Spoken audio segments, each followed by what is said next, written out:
From translation, NIV New International Version. This 76th day of the year. Today we are reading passages Joshua 22 to 24. Joshua chapter 22, verses 1 to 34. Then Joshua summoned the Reubenites, the Gadites and the half-tribe of Manasseh and said to them, "You have done all that Moses the servant of the Lord commanded, and you have obeyed me in everything I commanded. For a long time now, to this day, you have not deserted your fellow Israelites, but have carried out the mission the Lord your God gave you. Now that the Lord your God has given your fellow Israelites rest as he promised, return to your homes in the land that Moses, the servant of the Lord, gave you on the other side of the Jordan. But be very careful to keep the commandment and the law that Moses, the servant of the Lord, gave you, to love the Lord your God, to walk in obedience to him, to keep his commands, to hold fast to him, and to serve him with all your heart and all your soul." Then Joshua blessed them and sent them away, and they went to their homes. To the half-tribe of Manasseh Moses had given land in Bashan, and to the other half of the tribe Joshua gave land on the west side of the Jordan along with their fellow Israelites.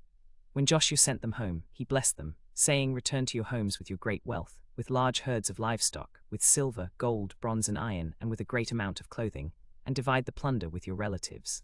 So the Reubenites, the Gadites and the half-tribe of Manasseh left the Israelites at Shiloh in Canaan to return to Gilead, their own land, which they had acquired in accordance with the command of the Lord through Moses.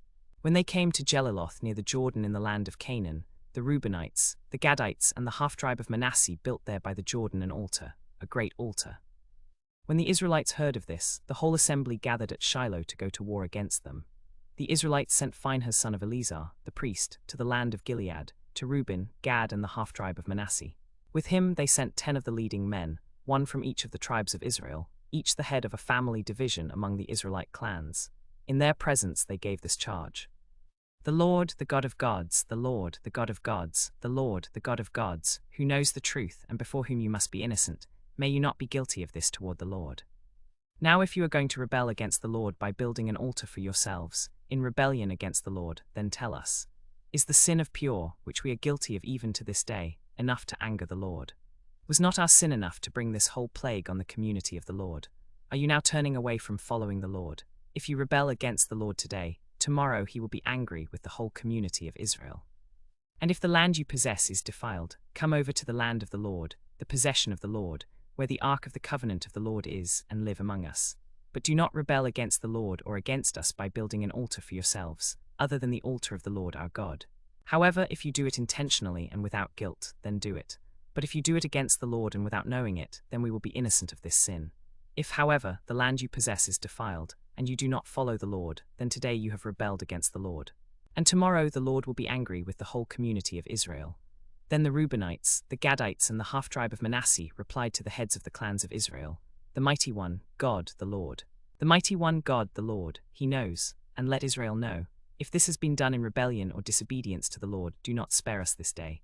If we have built an altar for ourselves to turn away from the Lord and to offer burnt offerings and grain offerings on it, or to sacrifice fellowship offerings on it, may the Lord himself call us to account. If we have done this to disobey the Lord, and have built an altar for ourselves to burn offerings and grain offerings on it, and to sacrifice fellowship offerings on it, then may the Lord himself hold us accountable. But we did it for fear that someday your descendants might say to ours, 'What do you have to do with the Lord, the God of Israel? The Lord has made the Jordan a boundary between us and you Reubenites and Gadites. You have no share in the Lord, so your descendants might cause ours to stop fearing the Lord. That is why we said, let us make a visible altar for ourselves. It will not be for burnt offerings or sacrifices, but to be a witness between us and you and the generations that follow, that we will worship the Lord at his sanctuary with our burnt offerings, sacrifices and fellowship offerings. Then in the future your descendants will not be able to say to ours, you have no share in the Lord. And if your descendants say to ours, what about the altar you have built?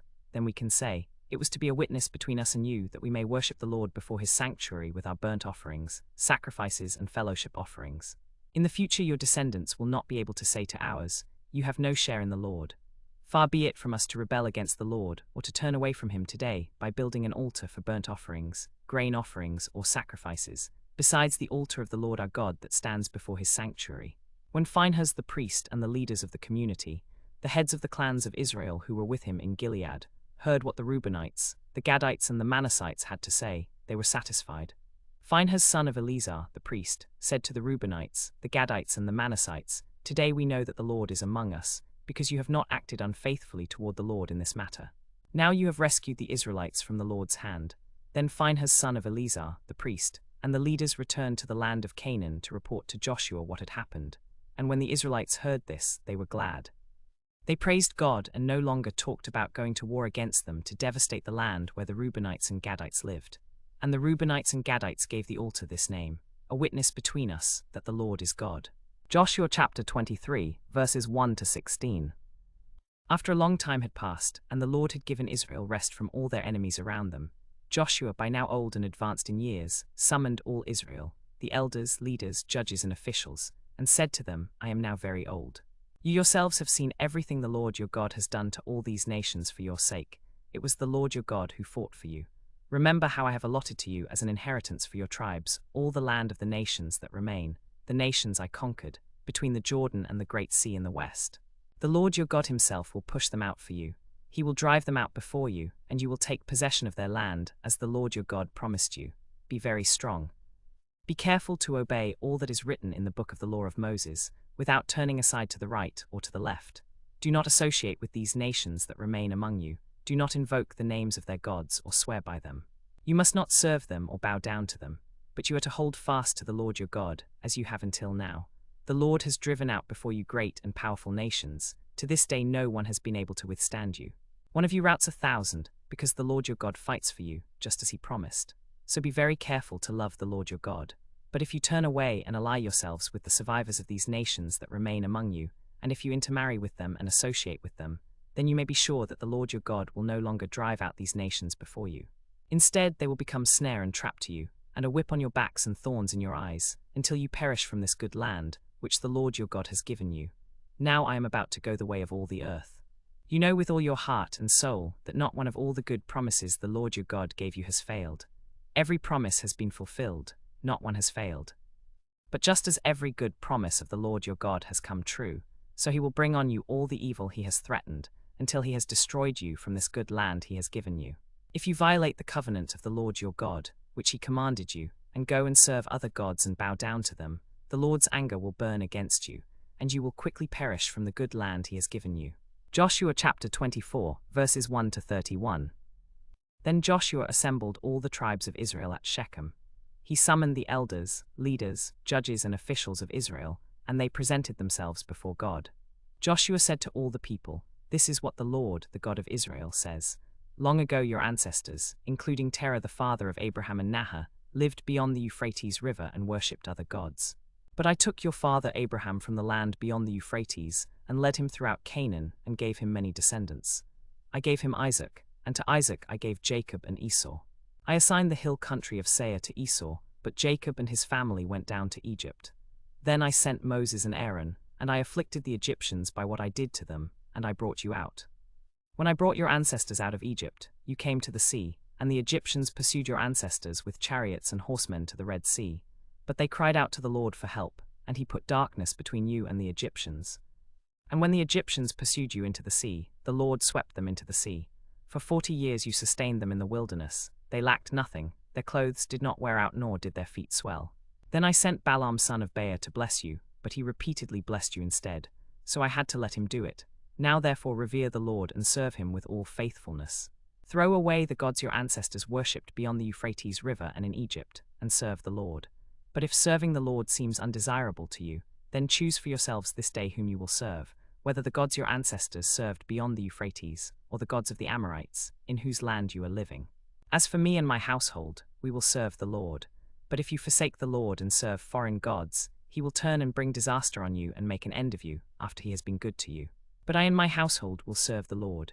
Then the people answered, Far be it from us to forsake the Lord to serve other gods.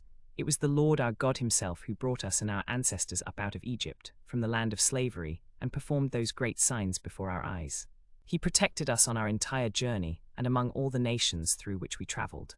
And the Lord drove out before us all the nations, including the Amorites who lived in the land. We too will serve the Lord because he is our God.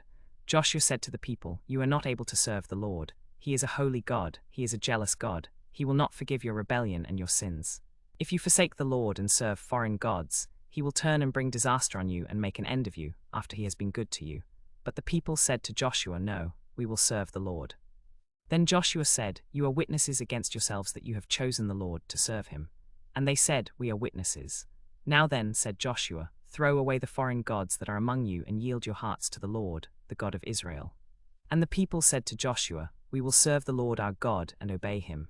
On that day Joshua made a covenant for the people, and there at Shechem he drew up for them decrees and laws. Joshua recorded these things in the book of the law of God. Then he took a large stone and set it up there under the oak near the holy place of the Lord. "See," he said to all the people, "this stone will be a witness against us. It has heard all the words the Lord has said to us. It will be a witness against you if you are untrue to your God." Then Joshua dismissed the people, each to their own inheritance. After these things, Joshua son of Nun, the servant of the Lord, died at the age of 110. And they buried him in the land of his inheritance, at Timnath-Serah in the hill country of Ephraim, north of Mount Gaash. Israel served the Lord throughout the lifetime of Joshua, and of the elders who outlived him, and who had seen all the great things the Lord had done for Israel. And the bones of Joseph, which the Israelites had brought up from Egypt, were buried at Shechem in the plot of ground Jacob had bought for 100 pieces of silver from the sons of Hamor, the father of Shechem. This became the inheritance of Joseph's descendants. Eleazar son of Aaron died, and was buried in the hill country of Ephraim, on the hill that had been given to his son Phinehas.